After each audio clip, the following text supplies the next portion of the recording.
बेहतर, एक ज़्यादा मुनज़्ज़म और एक पुरअमन दुनिया बना सकते हैं। अच्छा, तो ये पूरा नज़रिया किन ख़यालात पर खड़ा है? इसकी सबसे दिलचस्प बात पता है क्या है? वो है इंसानी फितरत के बारे में इसका मस्बत नज़रिया। लिबरलिज़म कहता है कि मसला इंसानों में नहीं है, बल्कि इन खराब सिस्टम्स में है जो उन्हें एक दूसरे से लड़ने पर मजबूर करते हैं। और ये जो बात है ना, इसे केगलर और विटकोफ का ये कौल बहुत खूबसूरती से बयान करता है। लिबरलिज्म की बुनियाद ही इस यकीन पर है कि इंसान फितरतन दूसरों की भलाई के बारे में सोचता है, और यही वो जज्बा है जो दुनिया में तरक्की को मुमकिन बनाता है। लेकिन एक बात समझना जरूरी है, लिबरलिज्म कोई एक जगह रुकी हुई चीज नहीं है।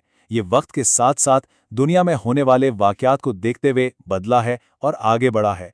आइए जरा देखते हैं कि इसका सफर बादशाहों के दौर से ताउन के दौर तक कैसे पहुंचा। इस नज़रिए के सफ़र को ना हम दो बड़े मरहलों में देख सकते हैं। क्लासिकल लिबरलिज्म की शुरुआत हुई बादशाहत और मजहबी जंगों के खिलाफ एक रद्द अमल के तौर पर, जिसका सारा जोर फ़र्द की आज़ादी पर था। लेकिन फिर जब सनती इनकलाब आया और मजदूरों का इस्तेसाल शुरू हुआ, तो जदीद लिबरलिज्म सामने आया, जिसने कहा कि नहीं, आवाम की भलाई के लिए हुकूमत को थोड़ा बहुत किरदार अदा करना चाहिए। तो क्या इसका मतलब यह है कि सारे लिबरल्स एक ही बात सोचते हैं? नहीं, बिल्कुल नहीं। लिबरलिज्म को एक बड़े खानदान की तरह समझें, जिसकी बहुत सी शाखें हैं, और हर शाख अमन कायम करने के लिए अपना एक अलग तरीका बताती है।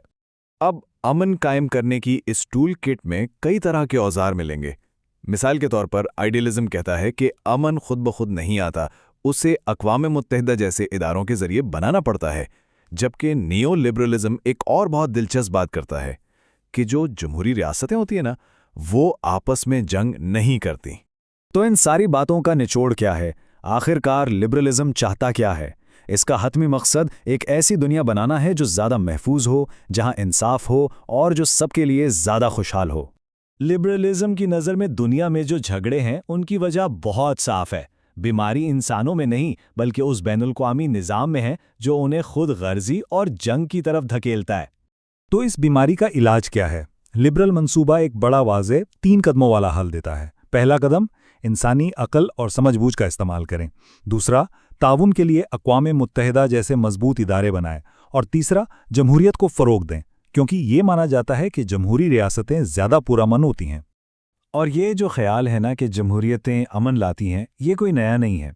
फ्रांसिस फुकुयामा ने अपनी मशहूर किताब तारीख़ का ख़ात्मा में इसी नज़ीरे को पेश किया था, जिसने जदीद लिबरल सोच पर बहुत गहरा असर डाला है। यही ख्याल लिबरलिज्म के उस वादे की बुनियाद है कि एक बेहतर दुनिया मुमकिन है। और यहीं पर आकर हम अपने आखिरी और शायद सबसे अहम सवाल पर पहुंचते हैं। लिबरलिज्म उम्मीद का एक बहुत ताकतवर नजरिया तो देता है, लेकिन